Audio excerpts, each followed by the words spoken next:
नमस्कार दोस्तों, आपको मेरे YouTube चैनल देसी वॉइस स्टोरी में स्वागत है। तो दोस्तों, मेरा नाम रिया है। ये नई खानी मेरे पड़ोस में रहने वाली एक खूबसूरत लड़की अनुराधा की है। वह मेरी सहेली है। उसने मुझे आप बीटी बताई तो मैंने उसे आपके सामने कहानी के रूप में पेश करने की सोचा। उसी के शब्दों में आप सुनो। अब मेरा नाम अनुराधा है। मैं नई दिल्ली में रहती हूँ। मेरी उम्र 20 साल है। मेरा रंग गोरा है।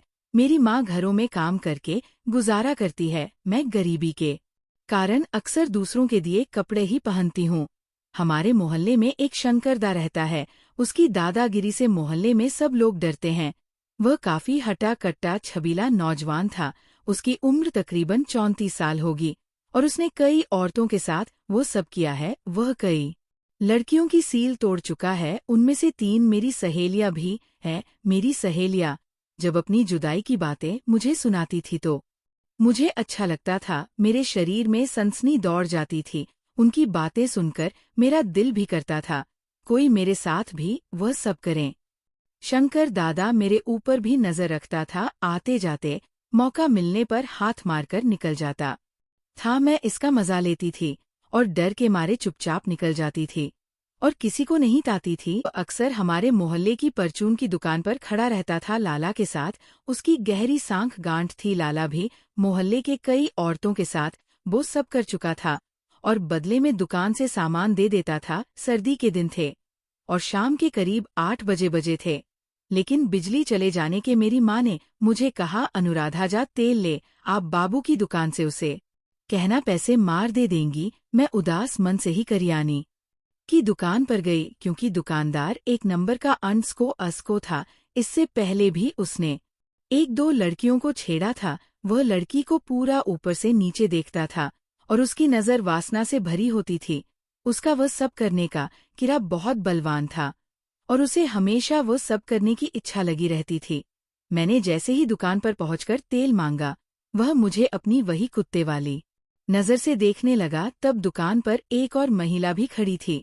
रामबाबू ने उसको सामान दिया और वह चली गई। रामबाबू मेरी तरफ देखकर बोला, दुकान में अंदर खड़ी हो जा। मैं उसकी दुकान में गई। उसका दुकान के पीछे वाले हिस्से में खड़ी हो गई। वहां पर कुछ अंधेरा था। दुकान के अगले हिस्से में लाल टन की रोशनी थी, इसलिए मैं अंदर से बाहर का नजारा देख सकती थी, लेकिन बाहर से मुझे कोई नहीं देख सकता था।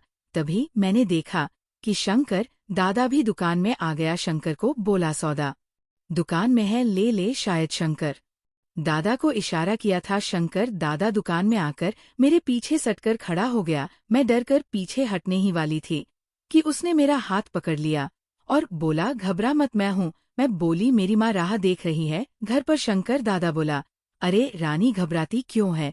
मैंने तेरी माँ के साथ भी कितनी बार वो सब किया है। ये सुनकर मुझे अजीब तो लगा, लेकिन फिर मेरे दिल में ख्याल आया कि शंकर की बात सच तो लगती है, क्योंकि मेरी माँ कभी कभी देर से 15 से 20 मिनट तक वापस नहीं आती थी। तभी बिजली लाइट आ गई और शंकर जल्दी से अलग हो गया और हमने जल्दी जल्दी कपड़े पहनकर अलग हो गई और मैं जल्दी से दुकान से सामान लेकर घर की तरफ चल दी। उस रात मुझे नींद नहीं आई। बार बार दुकान का नजारा मेरी आंखों में घूम रहा था और मेरे शरीर में सनसनी दौड़ रही थी। एक अजीब सा एहसास हो रहा था।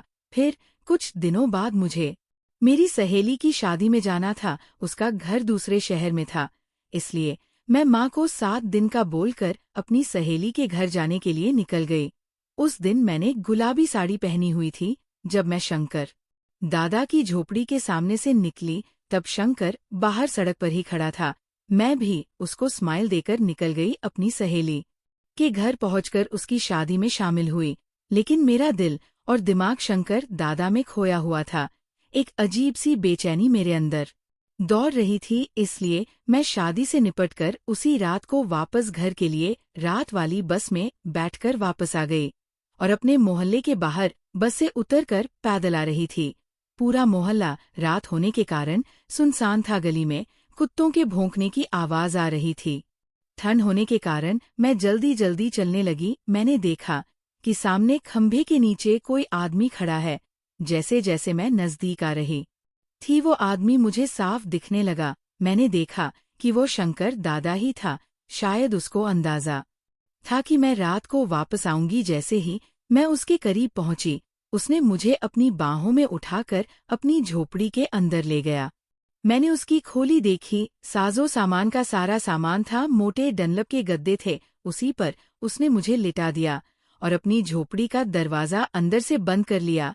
अंदर हीटर चलने के कारण ठंड का एहसास कम हो रहा था। शंकर ने दारू पी हुई थी, इसलिए वह मेरे ऊपर भूखे शेर की तरह टूट पड़ा। आगे की कहानी जानने के लिए हमारे चैनल को सब्सक्राइब करें। धन्यवाद।